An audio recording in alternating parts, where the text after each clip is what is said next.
ఓం శ్రీ పరమాత్మనే నమః. శ్రీ భగవత్యై నమః. శ్రీమద్దేవి భాగవతము 3వ స్కందము 28వ అధ్యాయము.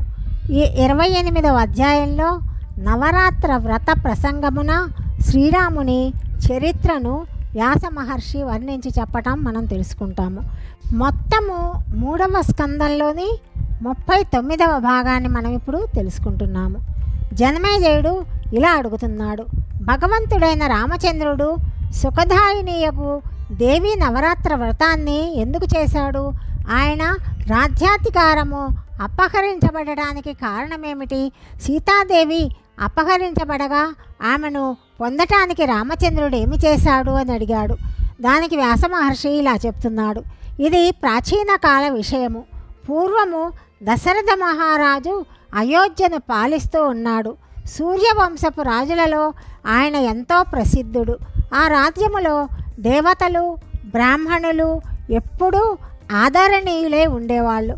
ఆ ప్రభువుకు రామ లక్ష్మణ భరత శత్రుఘ్నులు అను పేరుతోటి 4 కుమారులున్నారు. వారు జగత్ప్రసిద్ధులు. రూపగుణములందు వారికి వారే సాటి. రాజు వాళ్ళని చూసి మురిసిపోతుండేవాడు. కౌసల్యాదేవికి రాముడు, కైకేయికి భరతుడు, సుమిత్రకు లక్ష్మణ శత్రుఘ్నులు జన్మించారు. సుందరులైన ఆ బాలకుల జన్మము ఏకకాలంలోనే జరిగింది. బాల్యావస్థ నుండే ధనుర్బాణములతో వీళ్ళు ఆడుకుంటున్నారు. తరువాత వీరికి ఉపనయనాది సంస్కారాలు చేశారు. వీరి వలన రాజుకు సుఖము పెంపొందిస్తూ ఉన్నది. ఇంతలో విశ్వామిత్రుడు అక్కడికి వచ్చాడు. తన యజ్ఞాన్ని రక్షించడానికి రామచంద్రుని పంపమని అతడు మహారాజుకు దశరథుని అడిగాడు. అప్పుడు రామచంద్రునకు 16 సంవత్సరాలు. రాజు లక్ష్మణుని కూడా రాముడి వెంట పంపటానికి సమ్మతించాడు. ప్రియదర్శనులకు రామలక్ష్మణులు ముని వెంట వెళ్ళారు.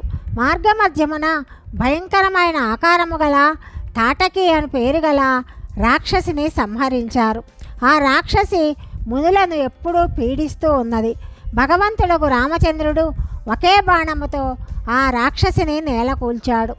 యజ్ఞరక్షణ సమయమున శ్రీరాముడు పాపి అయిన సుబాహుని ప్రాణాలను హరించాడు. మారీచుడు మృతప్రాయుడై బాణవేగమున దూరంగా విసిరివేయబడ్డాడు. ఈ విధంగా ముని యొక్క యజ్ఞాన్ని రక్షిస్తూ గురుతర కార్యమును రామలక్ష్మణులు సహజముగానే నిర్వహించారు. తరువాత రామలక్ష్మణులు విశ్వామిత్రునితో కలిసి మిథిలా నగరానికి బయలుదేరారు. త్రోవలో శ్రీరాముడు అహల్యను శాప విముక్తురాలని చేశాడు. ఆ స్వామి కృపతోటి ఆమె పరమ పవిత్రురాలయ్యింది. తరువాత రామలక్ష్మణులు విశ్వామిత్రుని ఎంట జనకుని నగరము చేరారు. జనకుని ఇంట శివధనస్సు ఉన్నది. ఆ ధనస్సును ఎక్కుపెట్టిన వారికే తన కుమార్తె సీతాదేవిని ఇస్తానని జనకుడు ప్రతిజ్ఞ చేశాడు. తరువాత రామచంద్రుడు శివధనస్సును విరిచి లక్ష్మీ అంశ సంభూతురాలైన జానకీదేవిని పరిణయమాడాడు. జనక మహారాజు 2వ కుమార్తె ఊర్మిళ ఆమె లక్ష్మణుని చేపట్టింది. ఉత్తమ లక్షణ సంపన్నులై సుశీలురైన భరత శత్రుఘ్నులిద్దరు కూడా కుశధ్వజుని కుమార్తెలను వివాహం చేసుకున్నారు. రాజా, ఈ విధంగా 4 సోదరుల వివాహ సంస్కారాలు విధి విధానముగా జనకపురమునందే జరిగాయి. తన కుమారుడగు రాముడు రాచకార్య నిర్వహణకు యోగ్యుడయ్యాడని దశరథ మహారాజు ఆలోచించాడు. కాబట్టి భగవంతుడగు రాజునకు రాజ్యభారాన్ని అప్పగించాలనే కోరిక దశరథునకు కలిగింది. పట్టాభిషేకానికి ఏర్పాట్లు జరుగుతున్నాయి. దానిని చూసి కైకేయి దశరథ మహారాజును తనకు ఇంతకు మునుపు ఇస్తానని చెప్పిన 2 వరములను ఇమ్మని అడిగింది. ఆమె భర్తయగు దశరథ మహారాజును తన వశమునందు ఉంచుకొన్నది. తన కుమారుడగు భరతుని రాజును చేయాలని ఒక వరం అడిగింది. శ్రీరాముడు 14 సంవత్సరములు వనములకు వెళ్ళాలని 2వ వరాన్ని అడిగింది. తరువాత కైకేయి మాటలను అనుసరించి భగవంతుడైన శ్రీరాముడు సీతాలక్ష్మణ సమేతుడై దండకారణ్యమునకు చేరాడు. అక్కడ అనేక రాక్షసులు నివసిస్తున్నారు. మహారాజుకు దశరథుడు పుత్రవియోగముతో అంతులేని దుఃఖాన్ని అనుభవించాడు. మునుపటి శాపము అతనికి గుర్తు వచ్చింది. అందువలన ఆ మహారాజు తన ప్రాణములను పరిత్యజించాడు. తండ్రి స్వర్గస్థుడయ్యాడు. ఆయన మృత్యువునకు తన తల్లే కారణమని భరతుడు తెలుసుకొన్నాడు. సోదరుడు శ్రీరాముని ప్రేమను పంచుకునే కోరికతోటి ఆయన రాజ్యమును తిరస్కరించాడు. భగవంతుడైన శ్రీరాముడు పంచవటి యందు నివసిస్తుండగా రావణుని కనిష్ట సోదరి శూర్పణఖ అక్కడికి వచ్చింది. కోరికలు ఆమెను పీడిస్తూ ఉన్నాయి. లక్ష్మణుడు ఆమెను విరూపము చేశాడు. చెవులు ముక్కు ఖండించబడగా ఆ రాక్షసి శూర్పణఖ కరదూషణాదులను ఆశ్రయించింది. కరదూషణుడు మొదలైన దైత్యులతోటి అమిత తేజస్వి భగవంతుడైన శ్రీరామునకు భయంకరమైన సంగ్రామము జరిగింది. కరుడు మొదలైన రాక్షసులు అమిత బలశాలురు. అయినప్పటికీ మునులు సైతము కోరుకొనే సత్య పరాక్రముడగు శ్రీరాముని చేతిలో వారు ప్రాణాలు కోల్పోయారు. శూర్పణఖ ఎంతో దుష్టురాలు.